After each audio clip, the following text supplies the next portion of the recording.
चंद्रमोहन सक्सेना साहब के सामने कुर्सी पर बैठे हुए थे। उनकी आंखों में गहरी उलझन झलक रही थी। वो सोच में डूबे हुए थे कि उन्हें क्या करना चाहिए। सक्सेना साहब उन्हें ध्यानपूर्वक देखते रहे। काफी देर यूं ही मौन बना रहा। आखिर सक्सेना साहब ने ही पूछा, क्या सोच रहे हैं आप मिस्टर गुप्ता? चंद्रमोहन ने चौंक कर सक्सेना साहब की ओर देखा और ठंडी सांस लेकर बोले, क्या सोचूंगा एस.एम. साहब, मैं तो भगवान के इस मजाक के बारे में सोच रहा हूँ कि कैसी कठिन परिस्थितियाँ उत्पन्न कर रहा है कि वह बाप को बेटे के सामने झुकने पर विवश कर दे। क्या बात करते हैं आप? इसे कोई सिर झुकाना कहते हैं। फिर अगर किसी बड़े को अपनी भूल के लिए छोटे के सम्मुख सिर झुकाना भी पड़े तो यह न कोई सामाजिक बुराई है और न भगवान की नजरों में पाप। साहब, आप अब भी इसे मेरी भूल मानते हैं। क्या आप भगवान और भाग्य को नहीं मानते? क्यों नहीं मानता? तो क्या आप इस बात से इनकार करेंगे कि जिस दिन से उस पनवती लड़की ने घर में कदम रखा है उस दिन से ही घर का सुख चैन उड़ता चला जा रहा है? गुप्ता जी, घर का सुख चैन उड़ा है आपकी अकारण की हठधर्मी से। अगर आप खुशी खुशी अपने बेटे की पसंद पर उसे अपनी बहू बना लेते तो बेटे को घर से निकालने की जरूरत नहीं पड़ती। बेटा घर से न निकलता तो न आपके 50 रुपये चुकाने का चक्र पड़ता और न आपके बेटे को कुली बनना पड़ता। फिर न आप बेटे को कुली के रूप देखकर भड़क उठते, न बुकिंग का दरवाजा और कैश बॉक्स खुला छोड़कर निकलते, न यह घटना घटती, न आप मुअत्तल होते। वास्तव में यह सारा दोष उन 50,000 रुपयों का है जो चाहे मुझसे मिलते चाहे उस तांगे वाले से। गुप्ताजी ने एक ठंडी लंबी सांस ली और बोले, अब तो कुछ भी कह लीजिए साहब, क्योंकि मैं फंसा हूँ, इसलिए हर प्रकार से दोष ही नजर आएगा। खैर, आपका जो हुक्म होगा उसे तो मानना ही पड़ेगा।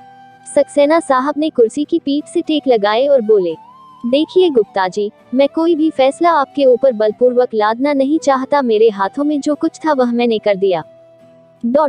आपको जेल जाने से बचा दिया। जी.एम. के सेक्रेटरी को वह विश्वास दिलाया कि आप गबन नहीं कर सकते। आपके बेटे को मैंने असिस्टेंट स्टेशन मास्टर की पोस्ट दिलवाने की सारी तैयारी कर ली है। वह भी शायद इसी कारण 15-20 दिन से मुझसे नहीं मिला, इसलिए कि आपका फैसला जानना चाहता होगा। कुली का काम तो उसने उसी दिन छोड़ दिया जिस दिन मुझसे मिलकर गया था।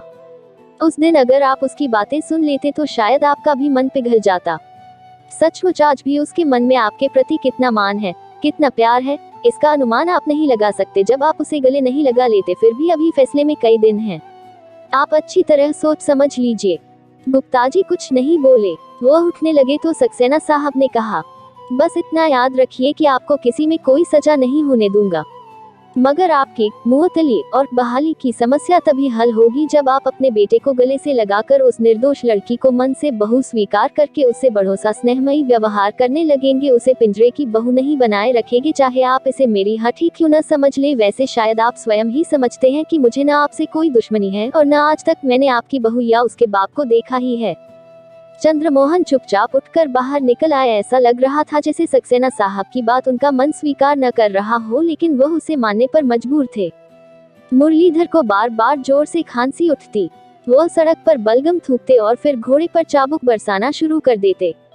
साथ ही तांगे में बैठी सवारियां कहती, अरे भाई जल्दी करो, गाड़ी छूटने में देर रह गई है, अभी हमें सामान भी बुक कराना है। याद रख, अगर गाड़ी छूट गई तो हम तुझे फूटी कौड़ी भी नहीं देंगे। मामा जी, यह कैसा मरियल घोड़े वाला तांगा ले आए थे आप भी? अरे बेटा, मुझे क्या मालूम था इसमें इतनी भी जान न होगी। जैसा मरियल घोड़ा है वैसा ही मरियल हाँकने वाला भी, हाथ ही नहीं चल रहे। मुरलीधर ने बड़ी मुश्किल से अपना क्रोध रोका और बोले, इतना तो मार रहा हूँ, अब क्या जान ही से मार डालूं गरीब जानवर को? अरे तो गरीब जानवर को तांगे में ही जोतने की क्या जरूरत थी? क्यों न इसे बिस्तर पर लिटा दिया? बाबूजी, पापी पेट और समय सब कुछ करा लेता है। अच्छा चल और तेज कर, इतनी चढ़ाई है, अब और क्या तेज दौड़ाऊं? घोड़ा अपना पूरा बल लगा रहा था। उसके नथुने जोर जोर से फूल और पिचक रहे थे और मुरलीधर बलगम थूककर घोड़े को चाबुक मारकर कह रहा था, चल बेटा, क्यों आज की रोटी खत्म कर रहा है? घोड़े ने एक बार पूरी शक्ति लगाई और अचानक उसके अगले दोनों पांव अंदर की ओर फिसल गए और वह हिनहिनाकर घुटनों के बल गिरा। फिर एक और लुढ़क गया और तेज तेज सांसें लेने लगा। सवारियों की चीखें गूंजी थी और कुछ लोग कूद कूद कर उतर गए थे। एक औरत गिर पड़ी थी, उसके घुटनों में चोट लगी थी। बिस्तर और बक्स भी एक और जा गिरे थे।